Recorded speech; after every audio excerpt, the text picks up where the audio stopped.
The Lord be with you. And with your A spirit. reading from the Holy Gospel according to John. Glory to you, O Lord. Jesus went to the Mount of Olives, but early in the morning, he arrived again in the temple area, and all the people started coming to him, and he sat down and taught them. Then the scribes and the Pharisees brought a woman who had been caught in adultery and made her stand in the middle. They said to him, "Teacher, this woman was caught in the very act of committing adultery. Now in the law, Moses commanded us to stone such women. So what do you say?" They said this to test him, so that they could have some charge to bring against him. Jesus bent down and began to write on the ground with his finger. But when they continued asking him, he straightened up and said to them, "Let the one among you who is without sin be the first to throw a stone at her." Again he bent down and wrote on the ground. And in response, they went away one by one, beginning with the elders. So he was left alone with a woman before him. Then Jesus straightened up and said to her, "Woman, where are they? Has no one condemned you?" She replied, "No one, sir." Then Jesus said, "Neither do I condemn you. Go, and from now on, do not sin anymore." The Gospel of the Lord. Praise to you, Lord Jesus Christ. Brothers and sisters, the Gospel today is the same Gospel yesterday. The woman caught in adultery. And you know very well the story that the woman who was supposed to be stoned to death did not actually die from stoning because she was spared by Jesus. And according to the account, Jesus asked those who were present, who were about to stone that woman caught in adultery, if they don't have any sin. But because they knew from their hearts that they are also sinners, so one by one they left, leaving the woman alone. And Jesus told the woman to go, but not to sin anymore. So very clear is the message of the gospel that God is a forgiving God, that God actually allows sinners to be converted, allows sinners to mend their ways. So these are very beautiful expressions or lessons taken from the gospel. But also it is equally important to look at the first reading. The first reading is like a parallel story to the woman caught in adultery in the gospel. Because in the first reading, we heard of Susanna, who was also charged with adultery. But then again, the difference between the woman in the gospel and Susanna in the first reading is that Susanna was found to be not guilty. So these were all trumped up charges brought against her.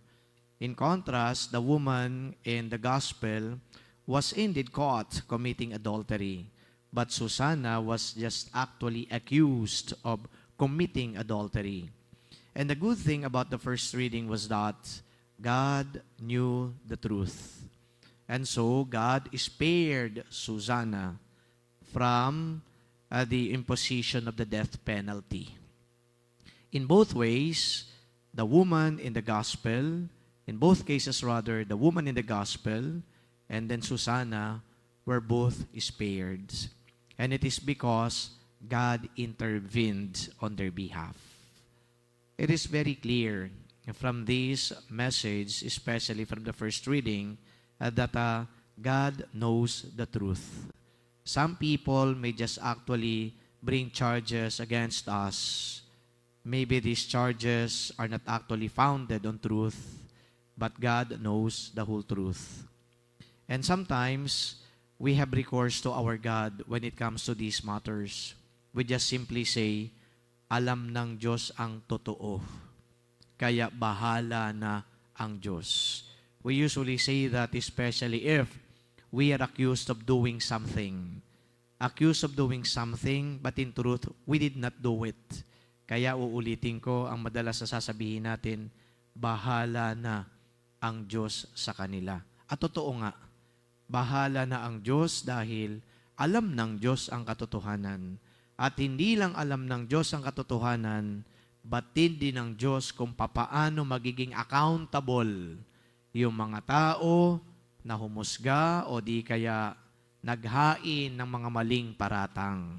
That's why in the first reading, the accusers were the one meted with the penalty and not the one who was accused. So ibig sabihin din dito, ang Diyos, alam niya kung sino ang dapat parusahan. Pero bago pa man tayo humantong sa parusa, maganda din po na pakinggan ninyo yung sinabi o binasa, yung verse before the gospel. It says, and I quote, I take no pleasure in the death of the wicked man, says the Lord, but rather in his conversion that he may live. Ibig sabihin nito, meron po talaga mga taong masasama, mga tao na gumagawa ng mga masasamang bagay laban sa kanilang kapwa, mga tao na nakakasakit sa kanilang kapwa, mga tao na lumalabag sa batas, sa utos ng Diyos, pero kailanman, sabi po doon sa verse before the gospel, hindi ninais ng Diyos at hindi siya natutuwa na mamatay ang mga masasamang taong ito. Bagkus ang nais niya, ang taong ito o ang mga taong ito ay magbalik loob sa Kanya. Kapag po ay binigyan natin ng connection, yung lahat-lahat ng mga pagbasa at yung verse before the gospel, again, lulutang po yung napakalinaw na image ng Diyos. God does not condemn or judge. God actually wants people to be saved. God forgives. God gives us so many chances. And if we have a God like that, aren't we blessed? Because God is taking care of us no matter who we are and no matter what we are. Pero yun nga lang, word of caution, kung ako ay masama, hindi ko din titingnan yung pagpapatawad ng Diyos at yung pagbibigay ng Diyos ng opportunity pa o chances pa para abusuhin. Kapag ako'y binibigyan ng pagkakataon ng Diyos dahil ako ay masama, I will take that opportunity indeed. I will embrace that opportunity to make myself a good person. So, ibig sabihin, dapat magkaroon ng conversion. And here in this Mass, we pray, brothers and sisters, for the conversion of sinners and the wicked. Amen.